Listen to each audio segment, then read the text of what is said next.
સંસદ ન ચાલવા દેવાના શક્તિસિંહ ગોહિલના આરોપ પર સીઆર પાટીલનો પલટવાર, કહ્યું કોંગ્રેસ જનતાને દોરે છે ગેરમાર્ગે। એમને આજે એક પ્રેસ કરીને ગુજરાતના અને દેશના લોકોને ગેરમાર્ગે દોરવા માટેનો નિષ્ફળ પ્રયત્ન કર્યો છે।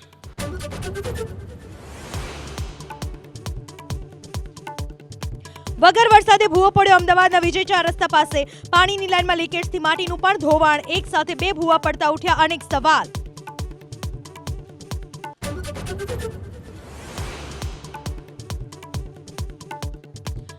છોટાઉદેપુરના ઝેર ગામમાં ગાંજાની ખેતીનો પર્દાફાશ, ઝેર ગામમાં તુવેરની આડમાં ગાંજાની ખેતીનો ખુલાસો, ગાંજાના 16 છોડ સાથે આરોપી જોરિયા રાઠવાની ધરપકડ।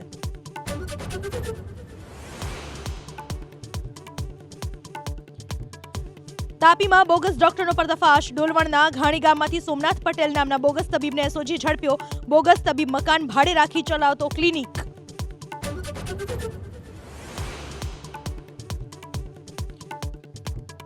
ગીર સોમનાથના બામણાસા ગામમાં સરપંચ પુત્રએ કર્યો આત્મહત્યાનો પ્રયાસ, સુસાઇડ નોટ પર વન વિભાગથી કંટાળ્યાનો લગાવ્યો આરોપ।